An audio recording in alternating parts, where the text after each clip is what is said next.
Hello, welcome to Legendary Locals and Locales.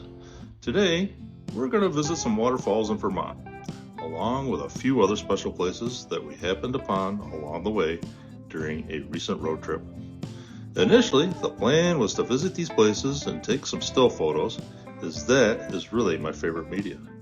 But then I heard a voice that said, "You really don't know what you're doing." So I decided to make a video of the trip. For the first couple of places that we visited, it was going to be just still photography, but after that, there was to be a mix of video and stills. I started putting it all together and it was getting pretty long. That is going to be a problem. So I've decided that I'm going to break it down into a couple parts. Hopefully, this will make it more enjoyable to watch. So with that, let's get started. Warren Falls. Warren Falls. There's plenty of parking at the trailhead, with a really nice trail leading down to the falls. A really short walk, actually. Once you get down there, though, this is all you're going to see. Apparently, there's a waterfall to the left and behind the rock. This was a bit disappointing. So I guess if you want to see it, bring your water shoes and your swimsuit. No, that's not how the story goes. Unfortunately, in this case, it was how the story went. We hiked back up to the top of the falls, but because of the ruggedness of the terrain, the falls are still pretty much inaccessible. Now, in my opinion, the scenery was spectacular though. What a marvel to see how the water has cut through the rocks over the years. Warren Falls is on the Mad River and is very popular for swimming in the summer. Even though I did not get pictures of the actual falls, I recommend stopping by if you are near it. It is definitely very scenic. After visiting the falls, we stopped at the Warren store for some breakfast. They have delicious breakfast sandwiches which we washed down with an excellent cup of coffee. They have a full bakery and all kinds of good stuff. I highly recommend stopping in. Behind the Warren store, there is an outdoor seating area where we had our breakfast. There was this statue of a bear that an artist made from hardware, primarily washers. I did not find out any information about who the artist was, so if you know, leave a comment. As a former professional fabricator, I found this to be unique and very well done. On the way out of town, we drove over the Warren covered bridge that crosses the Mad River. The bridge was constructed by a fellow named Walter Bagley in 1880. It is of the queen post design, which means that there are two posts that are in tension on the side of the bridge to help carry the load. A king post bridge has only one post in tension. To give you an idea what this means, there are two trusses, one on each side of the bridge, that look like this that are hidden away behind the outer wall. These two posts are the queen post. When a vehicle drives over the bridge, the bottom cord, which is the bottom horizontal line, takes on weight. The two queen posts transfer some of that weight to the top cord through tension along for the bridge to carry a lot more weight. So, now you know that the covered bridge structure isn't just to keep the bridge dry. As we swing around to the end of the bridge has apparently been struck by an overhyped vehicle as there appear to be some recent repairs. The orange height warning is a bit off-putting, but I guess an old antique bridge in a pile because someone hit it would certainly be more so. Moss Glen Falls. Yeah, there are two. One of the Moss Glen Falls is up near Stowe, which we did not visit. This one is located in the Green Mountain National Forest right along Vermont State Route 100 and is very easy to access. As a side note, Route 100 is absolutely fantastic for scenery. This Moss Glen Falls is located near the village of Granville. Deer Hollow Brook squeezes down through a narrow notch in the bedrock and then veils out in a fan shape, dropping 68 feet. With Moss Glen Falls, you get a bonus. Little Moss Glen Falls fed by Patterson Brook, is a few hundred feet to the north of Moss Glen Falls. At 75 feet, it's a bit taller. However, it is only about 5 feet wide. Barlet Falls. So we're here near Barlet Falls in Vermont. And we're just running around today looking at waterfalls all over the southern part of the state. Didn't actually really think to take video until now. I don't know why. We took a lot of pictures, and I'll share some of that with you. But anyway, behind me, we have Barlet Falls is a little farther upstream, and we'll show you some of that in a little bit. But just kind of a part of the Mad River Glen, I guess. It is actually the New Haven River. What it's called. Anyway, it's very interesting. A couple of minutes of water flow here. There's some really cool geology stuff going on here too. If you kind of like that sort of stuff. You can see where the old sea bottom has been kind of tilted up and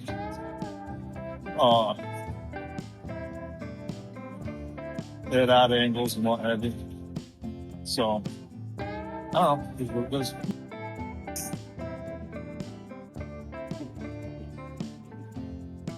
Big rocks. That is kind of a goofy thing to say. Vermont is just that. Big rocks everywhere. I guess I can be forgiven for that to a certain extent.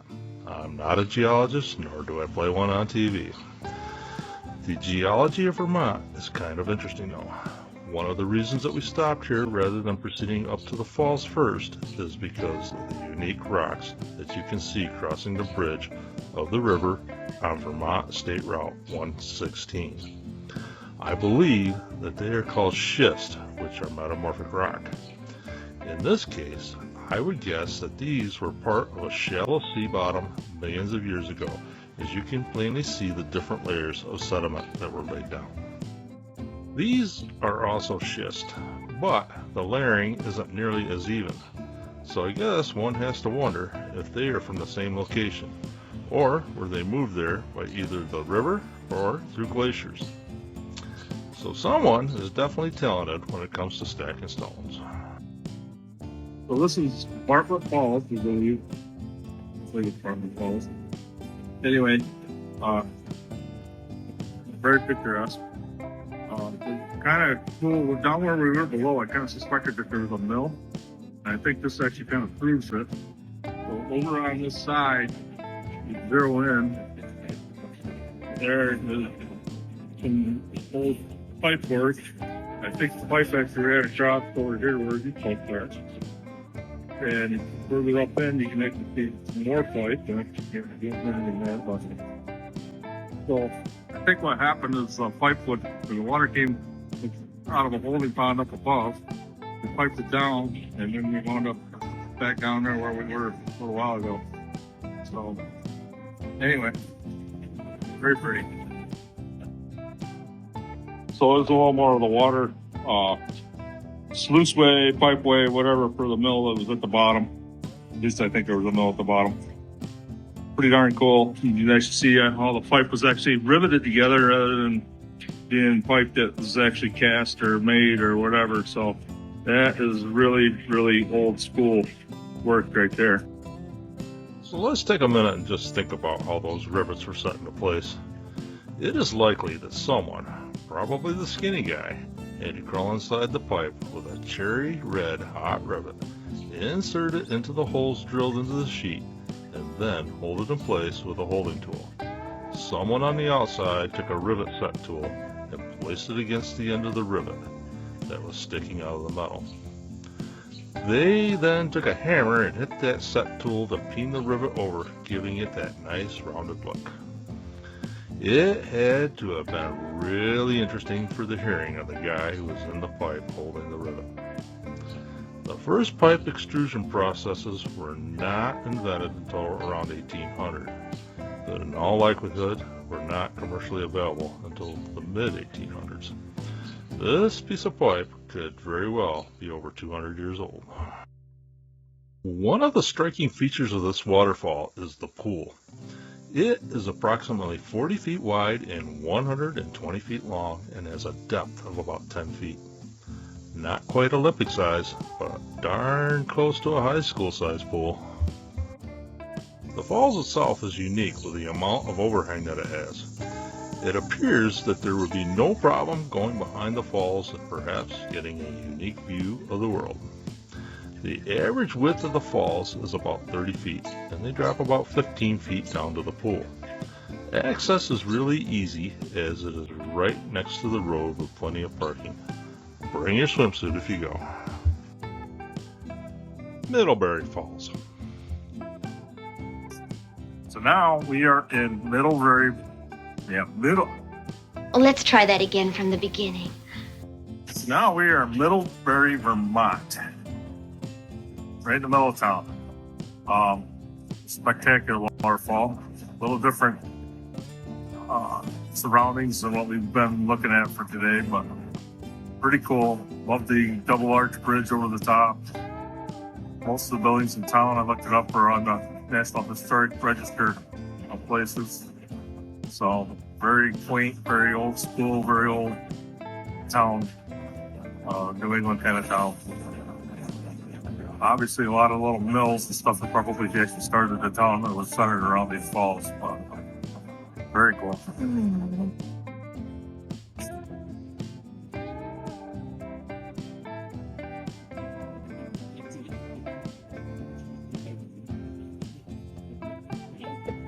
We're going back to the whole mill thing. I don't know if there's another set of falls off to the right here, and I kind of think maybe that's where one of the waterways, spillways, because they probably used for running our mills. And kind of thinking the next one's right under this building right here. Maybe we'll get a chance to go over and take a look. Or maybe not. We'll see. Now we're on the other side of the falls. I'm actually standing right on top of where that water is running underneath us, like I was saying before. Here we got one of the gates, or one of the gates for controlling the water for the mills that are down the street here. There's at least 2 mills. I took some still photos of those. I'll throw in. Pretty cool.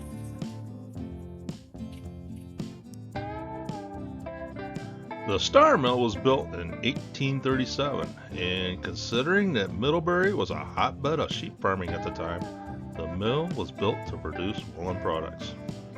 In 1869, the upper part stayed a woolen mill, but the lower half was turned into a grist mill for the purpose of milling grain. In 1875, it caught on fire and was rebuilt as a grist mill only. In 1936, Farm Services Stores Incorporated opened a retail and wholesale store in the old mill. This business was sold to General Mills in 1937. I have no idea of when they divested themselves of the property, but today the property houses several shops and offices.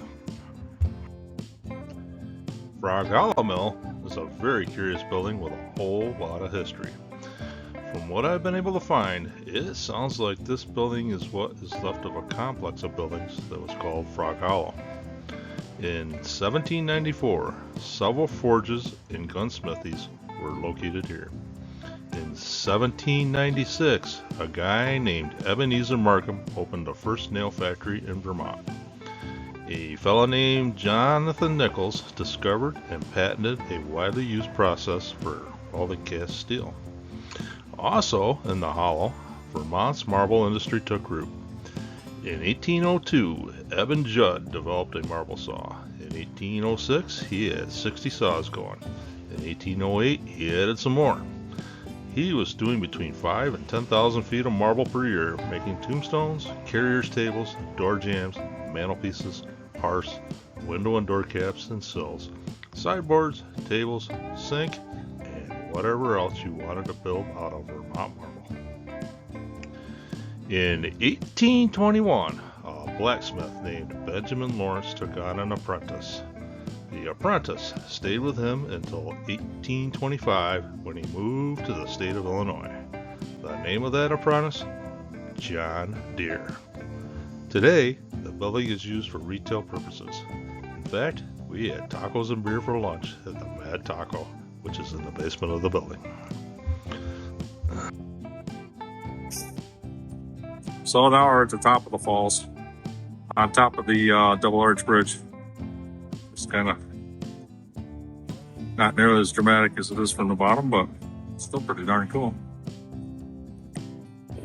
This is where the water goes underneath the building.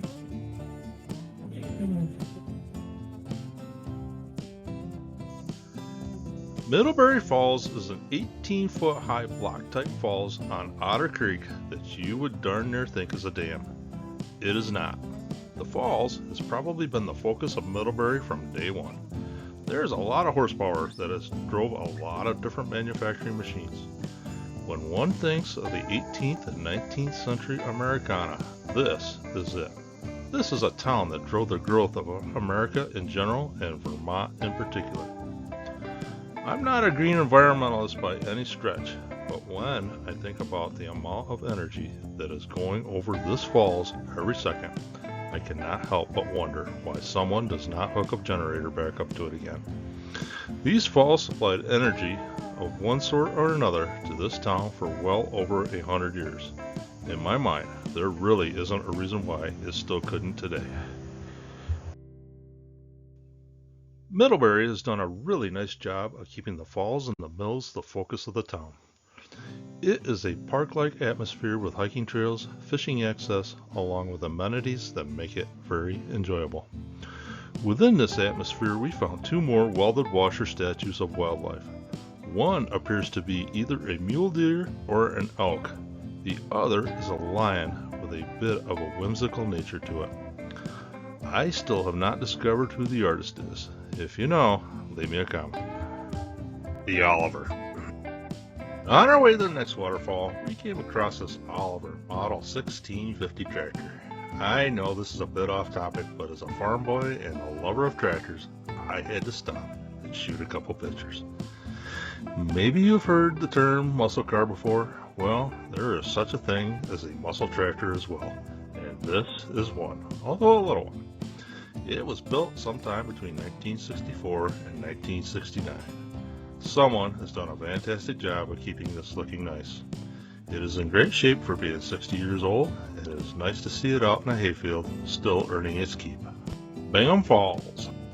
So this here is Bingham Falls, near Stowe, Vermont. Actually, Smuggler's Knock. I guess it's actually what's more accurate. It is kind of a bear to get to. Not usually one for sure, but pretty cool to look at. Honestly, this is probably the best shot that I can get for you. I just can't get any closer. I'm a little too old to be climbing over some of the stuff that I climbed over to get here. So, anyway, let me shoot some shots without me in the picture. We're not too far away from Montrose, Finley, Dodge, whatever that.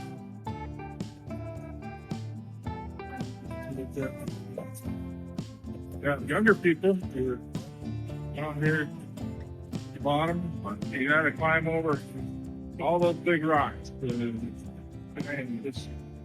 that's my prime when it comes to doing that. Anyway, finish stuff, and then I got to climb back out here.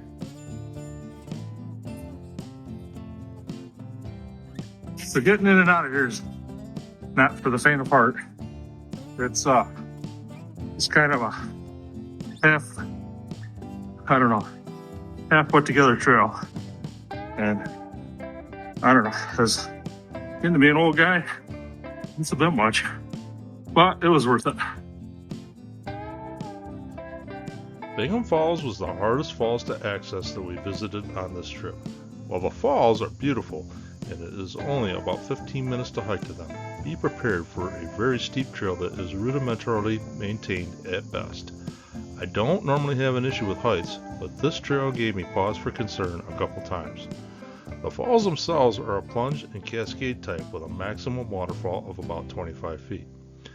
Being near Stowe, there are a number of other things to do if you happen to be in the area. There are several great-looking covered bridges to check out. As I mentioned earlier, the Von Trapp Family Lodge is just down the road a bit. I recommend stopping in for lunch of schnitzel and a pint of Austrian beer. So this was the end of day 1, where we primarily visited falls in the south end of the state.